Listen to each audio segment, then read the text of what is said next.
Hi everybody, it's Ann Quinn, and we are here with Kay Oughterson, who just retired from Carnegie Public Library for Tell Me Your Story. I think you're chapter 10 or 11. So welcome back, Miss Kay. Well, thank you for having me. I love being in the library. Well, you only worked here for 20 years, and that's she right. literally did retire just at the end of June, and had been in the children's department at least 10 years. Mm-hmm. So, okay, we miss you so much. Yeah, that's nice to hear. I miss being here. I love the library. You know, one of the things that was so much fun is that at one time our desks were apart from each other, and Kay, everybody in Fayette County knows Kay.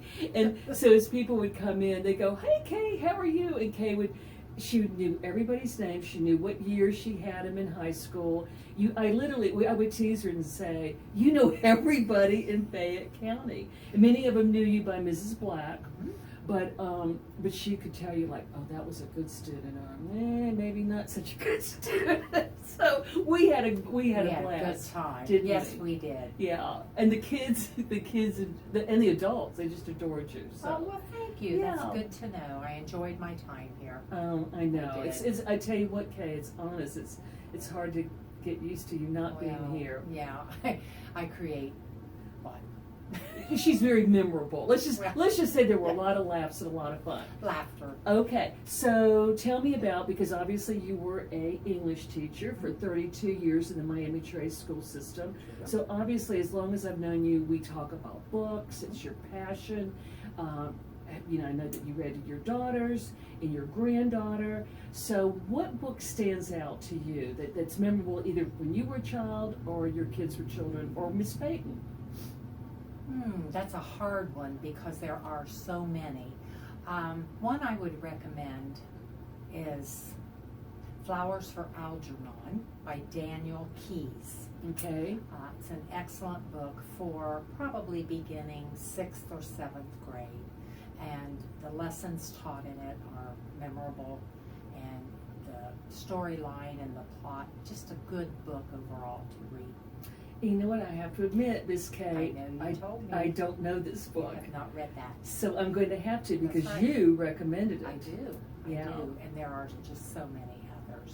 So Okay, did you teach this particular book in school? No, I did not. Okay. I would recommend it for outside reading for my students, but I didn't have it as a classroom set. Another good one, well, are you talking about for adults or Anything.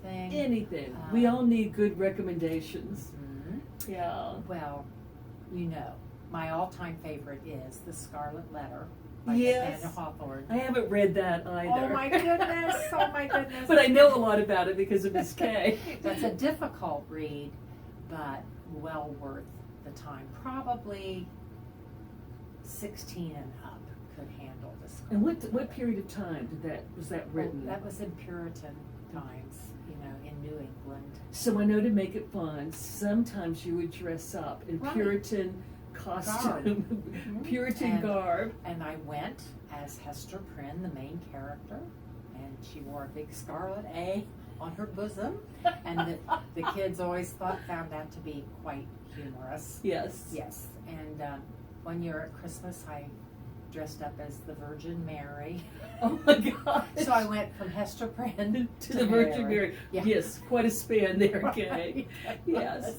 But it was fun. And reading, Anne, is just, I always tell this story. When I was a child, my parents took me and my two brothers every Friday night to Kroger's to shop. And we each had $1, and that was a lot. Where was Kroger then? It's not where it is now. No, I don't even remember. Oh, okay. But okay. we could buy whatever we wanted. And so my older brother, Trev, at the age of probably 10, as I told you, bought cigarettes probably. My other brother, Steve, saved his because he was saving for a model airplane. But every week I bought a book. Oh. And the golden books usually. Oh, yes. And I still have that collection, and I read those to my granddaughter. Was it a quarter? Was it a dime then? Oh, probably 59 cents. I don't remember. Not very much. Yeah, but they were the best stories, and we still have them yes. in the children's The department. little golden books.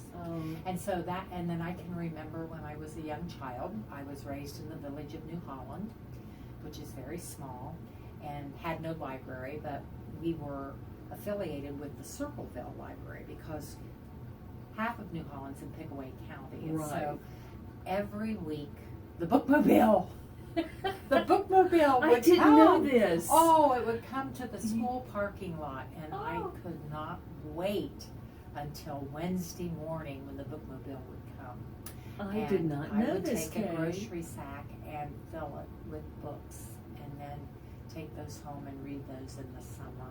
I was kind of a nerd. We read a lot, didn't Yeah, we? we And did. we're still reading a lot. Yes, we are. What are you reading right now?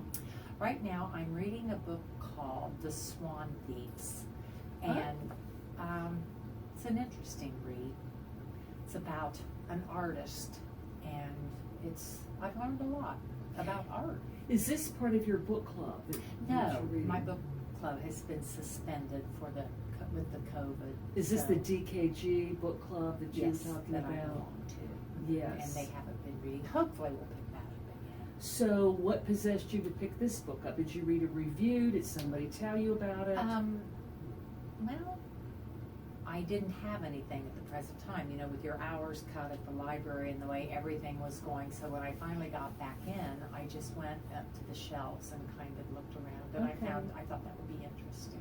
And for the life of me right now, I can't even think of the author's name, which is not good, because I usually, whenever I pick up a book, I try to instill. She's good at that. Yeah, She's really and- good at that. And I have not, I can't. But The Swan Thieves is what I'm reading now. What period of time? Is that a historical fiction? No, it's modern contemporary.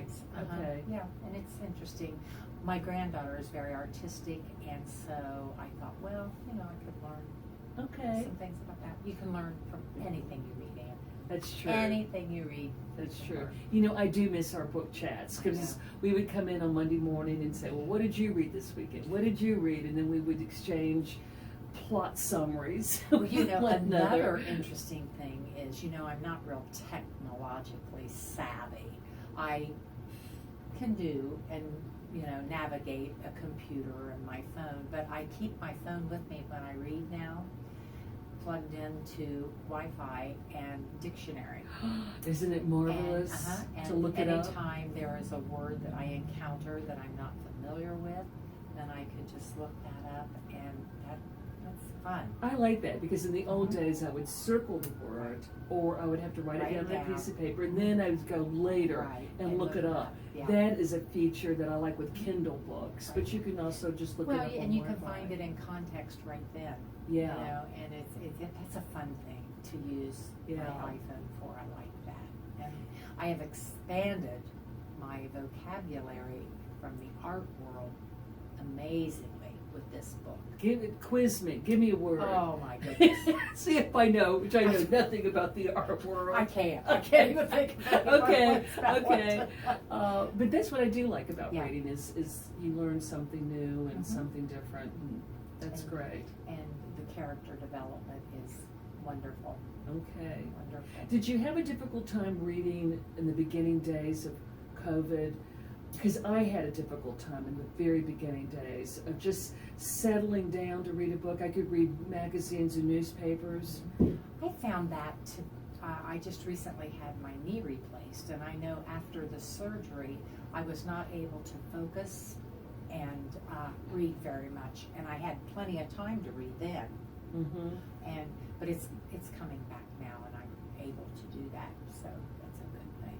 Something that I have been after Kay for a number of years is I would like for her to actually teach a master class of some of the classics. Like I would like to do the Scarlet Letter. That would be fun to do. And because sometimes I need a good storyteller and somebody that has the background to open up the story for me so that I can get engaged in it. Like, I'll admit, I had a hard time with Shakespeare when I was a student, and I had two excellent English teachers, and they were able to just open up the doors to that so that I could appreciate and like it. And so that's what I'm trying to tempt Miss Kay into teaching, you know, a couple of times a year, just to teach a class, a master class. That You might know be we'd fun. laugh and have a good time. Well, we could begin it sort of like a book club.